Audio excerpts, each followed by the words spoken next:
네, 경제 소식을 빠르고 친절하게 전해드립니다. 스타트 경제, 오늘은 허준영 서강대학교 경제학부 교수와 함께하겠습니다. 교수님 어서 오십시오. 네, 어서 오십시오. 자, 국정감사에서 의원들이 어떤 물건을 들고 올까들 이제 궁금해지는데 배추가 등장을 했습니다. 농림부 국감이 어제 열렸는데 아무래도 배추값이 많이 오른 것 때문에 그런 것 같아요. 근데 보니까 여당 의원이 질책을 하셨더라고요. 예. 그러니까 네. 보통 정부 정책에 굉장히 조금 응원을 하는 입장이실 텐데 이런 문제 제기를 하셨다. 그만큼 뭐 굉장히 상황이 좀 좋지 않은 상황이다라고 볼 수 있을 것 같고요.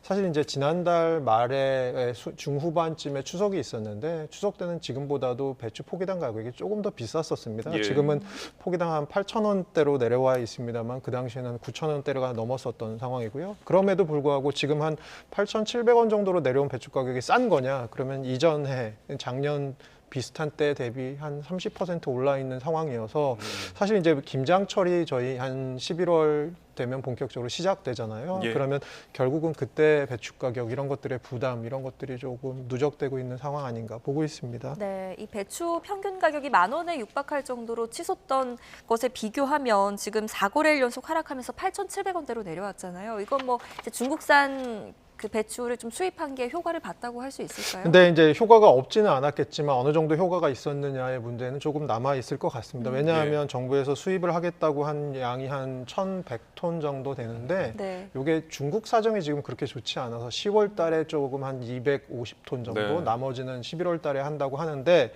이게 뭐 1,100톤이라고 해봤자 사실 저희 가락시장 같은 농수산물 시장에서 며칠에 소화할 수 있는 그 정도의 물량이거든요. 그러면 물량 자체로 봤을 때는 아주 큰 규모는 아닐 수는 있습니다. 다만 또 이게 이제 장단점이 있을 수 있을 것 같아요. 장점 같은 경우는 수급을 약간이라도 숨통을 틔워주는 부분이 있을 것 같은데 오히려 얼마나 배추 가격이 올랐으면 이 중국산까지 수입을 해 이런 것을 통해서 오히려 금배추에 대한 소비자들의 조금 어떤 공포심을 더 자극하는 부분도 분명히 있을 거는 같은데요. 예. 지금 보니까 얘기를 들어보니까 11월에 이제 배추가 본격적으로 출하가 되는데요. 네. 네. 지금 남은 날들의 어떤 기상이 굉장히 중요하다고 합니다. 그러니까 지금처럼 조금 선선한 데다가 비가 가끔씩 와주면 예. 배추 지금 농산물 배추 그 재배 면적은 작년에 비해서 좀 줄어들어 있는 상황이거든요. 네. 하지만 배추 하나당 붙어 있는 잎사귀 개수 이런 것들 전체적으로 따져봤을 때 올해 수급에 11월쯤 되면 좀 나아지는 부분이 있지 않을까라는 이 농산물 쪽에 이제 관계자들의 얘기가 있습니다. 예. 자, 뭐 금배추 어떤 이 금채소 대열에 합류하는 것들이 또 많아지고 있는 추세인데 김장을 할 때 꼭 무도 필요하잖아요. 무 가격도 전년 대비 많이 급등을 해서 시민들이 좀 김장을 할 때 고민이 될 것 같아요. 네, 이제 무김치 많이 담그시고 뭐 배추김치를 담그셔도 무가 들어가는데 어쨌든 소매가가 작년에 비해서 한 50% 정도 이게 증가한 상태입니다. 그러면 뭐 배추 가격은 작년 비해서 한 30% 비싸고 그다음에 무는 한 50% 비싸고 그리고 최근 들어서 저희가 뭐 젓갈이나 뭐 설탕이나 여러 가지 조미료 가격도 조금 올라가 있는 상황이고 이렇게 봤을 때는 이거는 집에서 김치를 담가 먹는 것보다는 정말 김치를 사다 먹는 게 낫겠구나라는 생각까지 드실 수 있는 그래서 외식 가격이 너무 올라서 집에서 좀 뭘 해 먹으려고 했더니 집에서 하는 것도 집밥도 쉽지 않구나라는 상황이 돼 가시는 것 같습니다. 예. 네. 뭐 어쨌든 조만간 이런 가격이 좀 잡힐 것을 기대한다고 해도 매년 이제 이런 기후 위기의 어떤 현상들이 있지 않겠습니까?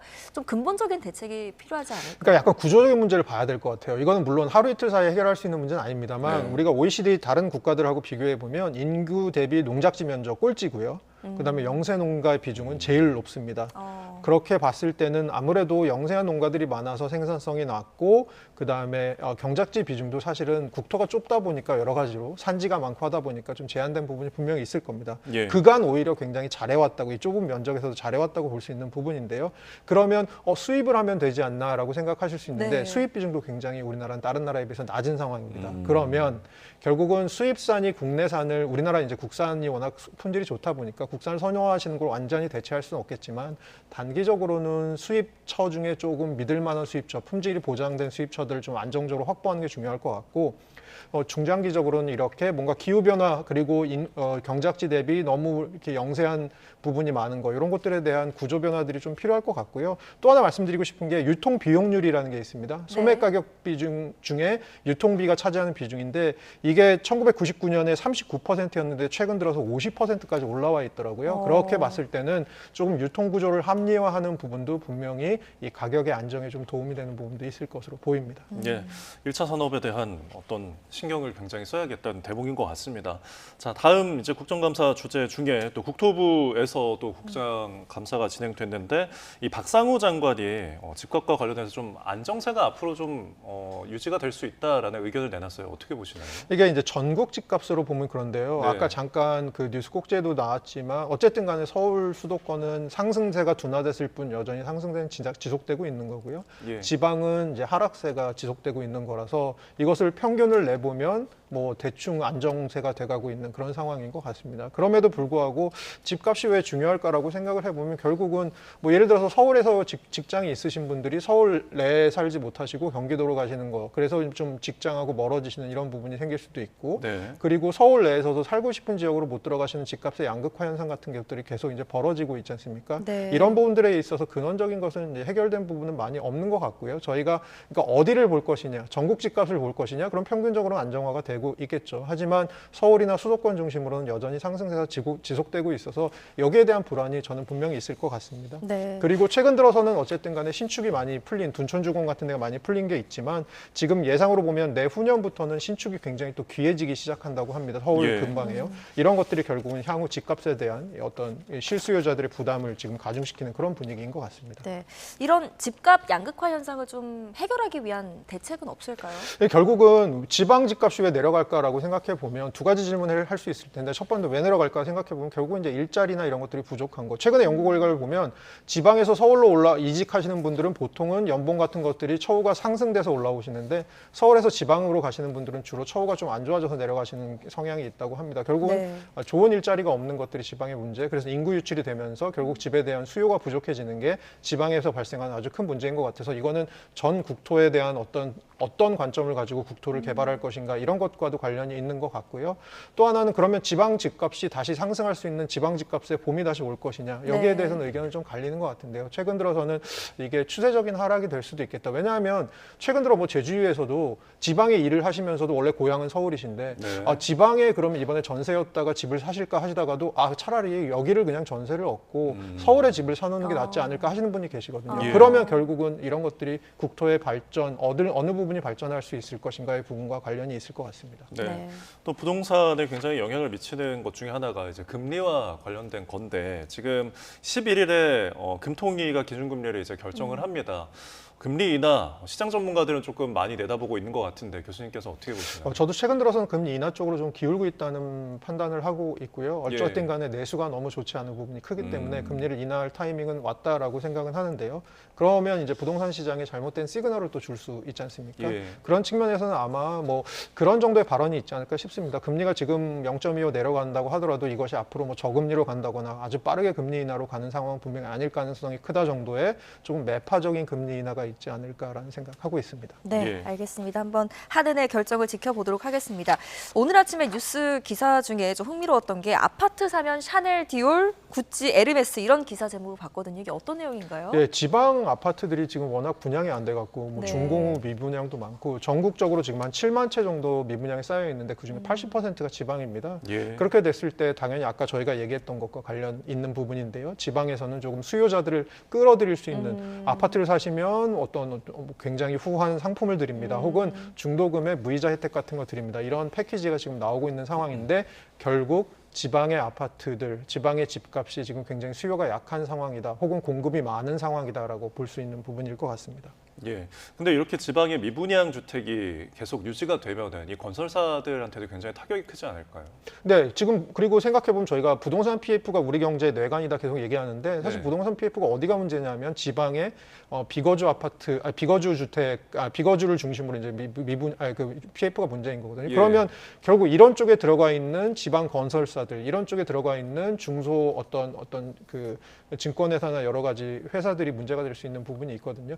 이런 부분 부분들에 대해서 극적인 반전이 있을 수 있지 않을까? 어떨 때 있을 수 있을까? 하나는 금리가 아주 빠른 속도로 내려가서 이 부분들에 대한 금리 부담이 좀 덜어지는 부분인데 예. 제가 생각하기에는 금리가 지금 여러 가지 상황상 아주 빠르게 내려갈 것으로 보이진 않고 있어서 결과적으로 조금 더 지켜보아야 되는 문제일 것 같습니다. 예. 네, 알겠습니다. 다음 주제로 한번 넘어가 볼게요. 지금 오늘 이제 삼성과 LG전자가 잠정 실적을 발표하는데 저희가 앞서서 뉴스로도 여러 차례 좀 전해드렸지만 삼성전자가 좀 요즘 맥을 못 추리는 것 같습니다. 어떻게 좀 전망을 하세요? 그 삼성전자 실적에 대해서는 저는 얼마 전까지는 조금 좋은 생각을 했던 게 네. 저희 그 메모리 반도체를 많이 하지 않습니까? 메모리 반도체의 카나리아라고 불리는 마이크론이라는 3대 회사 중에 하나가 있죠. 네. 3분기 실적이 나왔는데 굉장히 잘 나왔습니다. 그래서 전반적으로 메모리 반도체 실적이 나쁘지 않나라고 생각을 하고 있었는데 문제는 뭐냐면 삼성과 같은 경우는 SK 하이닉스랑 좀 비교를 해봐야 되는데요. 고대역폭 메모리라고 하는 HBM 같은 거, AI에 들어가는 메모리 반도체죠. 이것을 SK 하이닉스는 이미 엔비디아에 납품을 하고 있는데 삼성 같은 경우는 아직 테스트를 통과하지 못했다라는 얘기가 있어서 여기에 대한 회의가 조금 있는 것 같고요. 그러면 메모리 반도체 중에서 이렇게 고대역폭 메모리라고 하는 하이엔드 반도체가 왜 중요하냐? 예. 나머지 메모리 반도체 부분이 지금 점점 업황이 안 좋아지고 있기 때문에 예. PC 수요나 스마트폰 수요가 약해지고 있고요. 가격도 점점 떨어지고 있습니다. 그런 쪽에서 이런 부분들에 집중적으로 지금 사업이 몰아져 있는 삼성이 조금 문제가 되지 않는 것인가라고 생각하는 분위기가 있는 것 같습니다. 네, 기존에 워낙 가전이나 IT의 어떤 공급률 자체가 높기 때문에 이 부분의 시장성에 대한 고민이 많을 것 같은데 지금 이런 어떤 삼성전자의 기대가 좀 낮아져서 그런지 주가도 많이 떨어졌거든요. 예전에 뭐 10만 전자 간다 하다가 지금 장중에는 5만 전자 뭐 반토막도 찍었는데 이런 흐름이 앞으로도 어떻게 유지가 될까요? 그러니까 제가 보기에는 뭐 큰 반등의 모멘텀이라고 하는 것은 결국 삼성전자가 아까 말씀드린 대로 엔비디아의 퀄 테스트를 통과해서 고대역폭 메모리라고 하는 지금 어떻게 보면 SK 하이닉스가 독점적으로 공급하고 있는 부분에 다시 파트로 들어갈 수 있는 부분 이런 것들이 생기면 반등의 모멘텀이 생길 수도 있을 것 같고요. 예. 반도체 사이클 자체, 특히 메모리 반도체 사이클 자체는 뭐 보통 1년에서 1년 반 정도 보는데 저희가 작년 말부터 사이클이 시작됐던 것 같거든요. 예. 그럼 어떻게 보면 이제 반도체 사이클에 약간 메모리 반도체 자체로 봤을 때는 사이클이 또 뒷부분으로 와 있는 경우도 상황으로 볼 수도 있을 것 같아요. 그런 측면에서는 지금 삼성에서는 좋은 소식을 기다리는 부분도 있지만 또 약간은 좀 어려운 부분, 시장에서 약간 의구심을 가지고 있을 부분들이 분명히 있는 상황일 것 같습니다. 예. 네, 알겠습니다. 또 다음으로 뉴욕 증시도 한번 살펴볼게요. 3대 지수 모두 하락 마감했네요. 네, 지금 중동발 리스크가 약간 커지는 상황이고요. 그 다음에 또 하나는 최근 들어서 미국의 고용 지표가 나왔는데 생각보다 너무 잘 나왔습니다. 일자리가 너무 많이 생겼고 예. 그래서 결국은 연준이 금리 인하가 빠르게 이루어지지 않을 가능성이 굉장히 크겠구나라는 생각이 반영되면서 10년물 국채금리 등 장기 국채금리가 지금 다시 위로 올라가고 있습니다. 그런 상황에 조금 시장이 실망한 것 같고요. 그런 부분들에 대해서는 최근 들어서 조금 뭐 약간 조정 국면에 들어간 것이 아닌가라고 보고 있습니다. 예, 알겠습니다. 자, 지금까지 오늘 경제 이슈들 허준영 서강대학교 경제학부 교수와 함께 말씀 들어봤습니다. 오늘 말씀 고맙습니다. 잘 들었습니다.